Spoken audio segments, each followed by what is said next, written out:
It's been rearranged 3 times, but finally, today, we get to face Watford. Hey guys, and welcome to episode 37 of my Bristol Rovers FM20 playthrough. My name is James, and on today's episode, as I said in the intro, we finally get to face Watford. This game has been rescheduled in and out of episodes for the last couple of videos, but we finally get to face them today at home at the Mem, followed by a trip to Stoke. Since the last episode, we've had a bit of a run of games. So the last episode included the Preston and Leeds games. Obviously 1-1 against Preston and then the 5-0 drumming of Leeds. We followed that with another draw against Huddersfield, another win against Leeds, which takes us into the Carabao Cup 4th round, and our second loss of the season, which was a very frustrating match. It was one of those where we were dominating the match so much, but not really creating anything. I knew it could only go one way. And I knew that Sheffield were going to catch us on the break, and they did, and scored in the 85th minute, and there was nothing more that could be done about that. We then followed that up with a 3-3 draw away at Luton. I thought we should have done better in this game. However, the match reports and the press said that it was a very good away draw, so I'll take that. And then the final game before today was a 3-0 home win against Peterborough. Nothing more to it other than it was very clinical, but it was one of the first matches of this season where we saw Conor Gallagher really start to step up, and hopefully that shows an improvement in terms of the partnership between him and Rolls. Right, so no other news other than that, so let's get into the first match of the episode with our home match against Watford, and this is the team that's going to face them today. We have Trafford in goal, a back four of Connolly, Long, Kilgore and Hoole, Rules and Gallagher with the central midfield partnership, Barrett, Bailey and Arzani in attacking midfield, and then Clark Harris runs the front line. Now, this is a team, we are facing a Watford team in good form. They are currently top of the championship, and so by no means am I expecting this to be an easy match. This is going to be a very tough home fixture, but again, like a couple of other matches we've had, the Preston Leeds games, I see these as games where we're really starting to test ourselves, because as much as we got promoted the season before last from the Championship, I don't feel we were really tested. I think we rode a massive wave of form. I think having now faced a relegation, I think we're coming into this with a much more even morale than we were when we were in the league before. So I think this is really now going to start to show the strength of the team's mentality and also what we really can do against some of these kind of upper Championship, lower Premier League teams. And we do have a highlight going on here. Watford bringing the ball forward with Chummy with a little bit of space, but he is tackled. But Ivanov was coming up with the ball after the deflection, but he puts it wide of the post. Right, Barrett's with the ball here. I mean, jumped in tackle there. That looked like I say it looked like a 2-footed lunge, and it was. But Chummy's been sent off. This has made this game for the taking here. We really need to take advantage of this now. I think let's ask the players to get creative. Let's get some inspiration in them. Watford, though, with the ball, with the throw-in. McNair to Cooper. Across. Trying to find their striker, but we win the ball back. Gallagher has the ball there. He's caught messing around in midfield with the ball and was caught off guard there. But we have the ball back. Bailey bringing it forward out to Arzani, who looks to bring it inside. Tackled though, and no one is there. Gallagher was just disappearing off up the field. I know he's meant to be a box-to-box midfielder, but he's as soon as we lost the ball, then he should have been dropping back. And we've only had one shot chance in this game so far. That's what worries me more than anything. Even though we've had a sort of 5-6 minutes of them being down to 10 men, but they're starting to bring the ball forward yet again. But Gallagher managed to win the ball back. I think he's starting to try to make up for his earlier errors.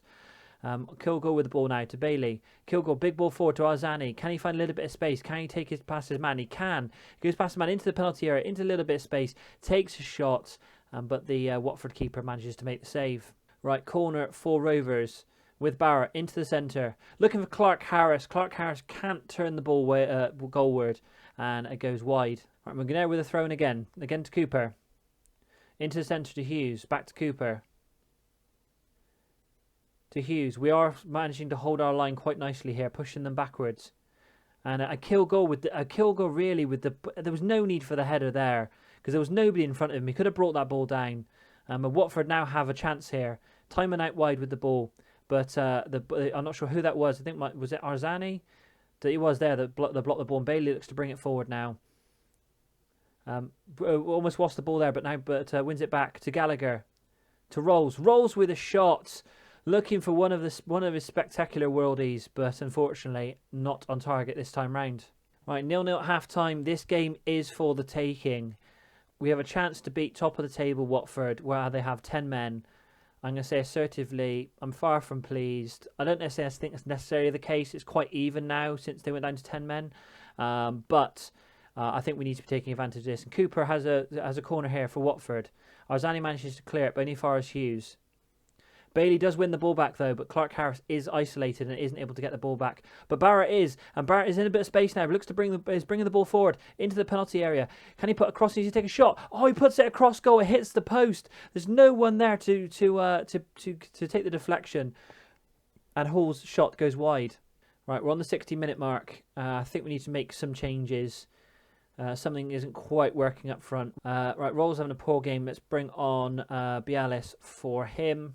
Arzani again not having a very good game. Right, so we'll bring on Lumeka on that far side, switch him to being a winger. I think that's everything for the time being. Clark Harris isn't having the best of games, but I don't want to take him off yet. Maybe if we drop him back to being a pressing forward or something he's slightly more comfortable with, maybe we will try that. Phillips is though is on the bench to come on if we need him. I'd say I'll give it another 10-15 minutes. If Clark Harris hasn't done anything, if he still hasn't improved his 6.5 rating, then I think I'll be taking him off. But we do have the throw in here with Connolly to Long, to Gallagher, who's in space in the middle. He's got space to run forward to Lumeka, but Lumeka can't get the ball quickly enough, and Timon wins it, comes forward. But Hall wins the ball back though. But Timon wins it again. Gallagher was not paying attention. It is very scrappy at the moment. Ball whipped in the centre. I thought for a second there that Pedro was going to score, but Barrett has the ball here, brings the ball forward, and that ends the highlight. I thought that was going to be it. I thought that was going to be the gut punch there, where 10 men Watford managed to actually win this one. I was about to do a shout, but Timon has the throw in there to Davies. Clark Harris wins the ball back. That's a bit more like it with his pressing forward. It takes a shot. There we go. Clark Harris dropping back to a slightly more familiar position, and straight away he's able to win the ball back, create something for himself. Didn't need anyone else there. Davis with the ball. Clark Harris caught him napping. Had space to better run into the penalty area. Didn't need a second shot. Keeper was already on his knees, not 100% sure why, but knocks it into the far corner. Right, let's make a final substitution. It's going to be Bailey or Barrett, I think. I'm going to say, based on who we got on the bench, I'm going to take Bailey off. Let's bring on Smith for him and see now if we can see out these last 10 minutes. But Watford do have another throw-in.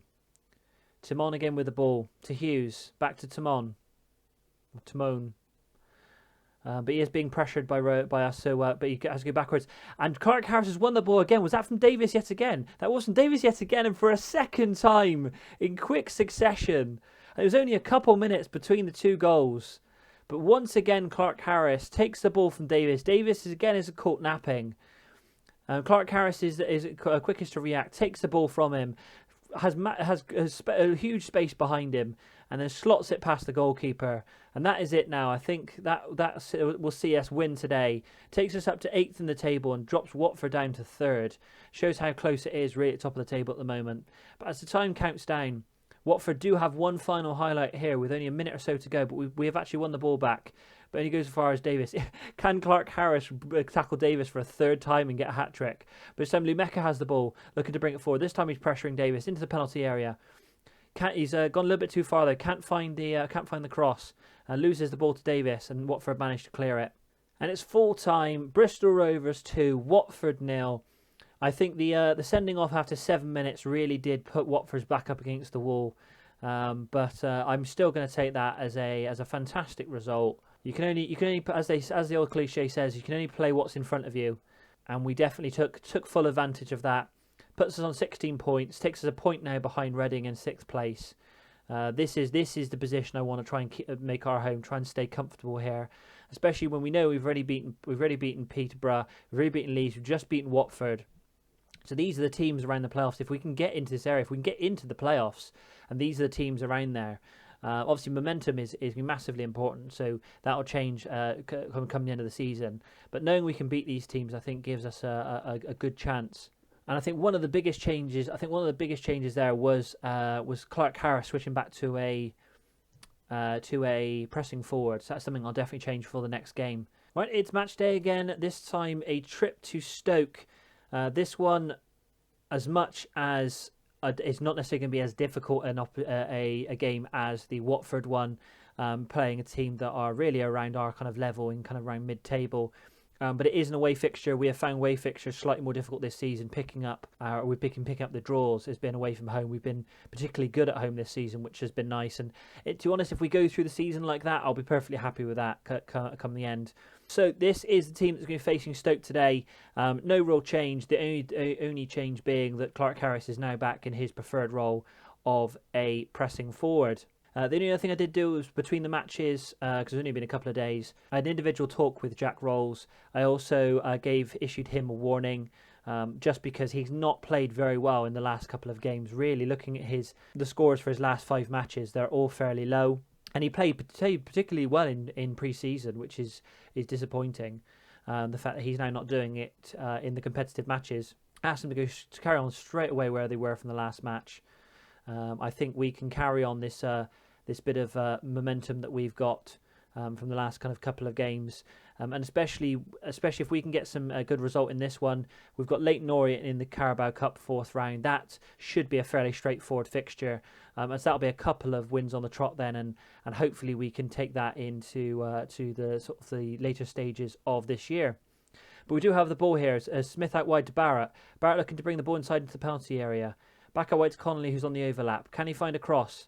Crossed in the centre, can't find Clark Harris, and the ball is cleared. And Stoke are now going to look to bring the ball forward, look to counter-attack. Coming forward with Reed. But Connolly manages to collect the long ball, though, to Long, back to Trafford. And then we shall hopefully try and look to bring this forward again. Trafford to Long. Long with the ball forward to Barrett. I have to resist the urge there to say along with the long ball, but I think that's a little bit excessive. But Clark Harris with the ball in the centre. Arzani's ball, not sure if that was a deflection or if that was a chip across from Arzani. If it was a chip across, it was genius. But it looked like it was a deflection. The defender was caught off guard there by Clark Harris. Another defence who weren't really paying attention. As you can see here, Barrett comes across here. Arzani with the header. Clark Harris was the quickest to move. The defender didn't even notice it was there. But was quickest to move, takes the ball round him and slots it home for our first goal. Straight away we have another highlight here. Rolls this time collecting the loose ball from Stoke. To Clark Harris again. To Barrett, who's in the penalty area. He takes a shot, but this one is straight at the goalkeeper, and the Stoke goalkeeper manages to save it. One thing I may have to look at is already Hall's looking tired. I made the decision to keep the same team as it did on Saturday. This is now Wednesday. Is it Tuesday or Wednesday fixture, I think. And so some of the players are a little bit tired, but I wanted to keep this as my race for the first half, because this is one of my best teams, and we're also struggling for fullbacks at the moment. So really, they have to play every minute that we can do at the moment. But Stoke are looking to bring the ball forward here. The shot, it was a bit of a weak shot. I think it took a deflection, but Trafford manages to deflect the ball wide for a corner. Reed with the corner into the centre, but luckily no one's there. But is a Stoke player that was quickest to it, but nothing comes of it. Right, Hall is saying that he's now exhausted. There's twice now it's come up. Yeah, he's 55%. I think he'll have to come off at half time. Let's make that change now. I have got. How do we do this? Because Kilgore is the only one really that's going to be able to play. If I pull it like that, yeah, the Kilgore or Long. I'll put Kilgore out wide. Hopefully, it won't affect too much in the second half. We'll bring on Lockyer for his first game on an episode for this season. I won't make anything else at half time. Let's say guard against complacency. Don't think the game is complete. Just because we're ahead, we're now playing with, in theory, weakened fullbacks, because we've now got a centre back out fullback. But we do have the ball here from the goal kick. Lockyer, Kilgore with his first touch as a right back, looking to bring the forward nicely to Arzani. Arzani brings it infield. We're clumping we're clumping really horribly in the centre there, and we managed to lose the ball because of it. And Reed brings the ball forward, takes a shot. I think he spooned that onto the post because he had a clear shot in front of him there. He could have picked his spot in the penalty area, picked his spot in the goal, but he didn't. Lockyer this time with the ball, looking to bring the ball forward. Arzani now with it, but Stoke managed to win the ball back, looking to bring the ball forward. Ball's chipped over the top to Afobe. Afobe takes a shot again. Another shot goes wide. We are riding our luck here because Stoke have only had one shot on target in the entire game, but they've had two very clear opportunities so far in this second half. And we've lost the ball again. That's Gallagher. Gallagher again loses the ball as he did in the previous game. Doyle's running forward. He's free in the area. Luckily, there was nobody there on the rebound when Trafford managed to save it. I think on 60 minutes, let's make a change because we are under the cosh at this point. Let's take Gallagher off. Let's bring Clark on. Barrett's on a 6.5. Let's take him off as well and bring on Lumeka. That's the final two changes. Hopefully that will steady the ship nicely. Right, Stoke with a free kick. Looking to play it from the back. To Ince. Ince looking to bring the ball forward. Chips it past our foot, past Kilgore, but Lockyer manages to collect the loose ball. To Trafford. Trafford knocks it forward, but only as far as a Stoke player. I mean, there's absolutely no need to show that. It was a pass back to the goalkeeper. Right, I've done a shout. We've demanded some more. I think we need some more from the players because 1-0 is definitely not comfortable enough. All it's going to take is one mistake, one error, and Stoke could be in. But the time is ticking down. Maybe we drop back down to I was going to drop down to a positive, but Stoke have the ball here in injury time. Big ball forward. Dormonte is by himself. Manages to go round Kilgore quite easily on the edge of the penalty area, but luckily his shot is quite tame and goes into the arms of Trafford. And there we go, full time. A little bit of a tight away fixture, but we managed to get the win against Stoke, 1-0. I think at the end of the day, 3 points away is 3 points away. It doesn't matter what the scoreline was. I'll say to them, don't get complacent. We've had a couple of good results now, but I want to keep their heads level, keep their feet on the ground, because at any point we could slip up. Right, I think we've had a number of episodes to start the season, so I think I'm going to jump forward a little bit more. There's not really any matches I'd really want to show you in October, because Hull, Millwall are both in the relegation zone. So are Charlton, Middlesbrough and Cardiff, and even Blackburn are all mid-table. So I expect to be able to get expect all these results to be positive ones. Hopefully we can gain a little bit of momentum. So I'm going to play now a fair few games. I think the next episode is going to be Brentford and Bristol City. It's the two games now then before the winter break, and it is the first Bristol derby of the season.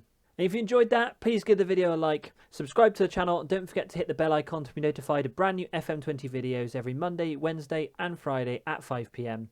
And thank you very much for watching.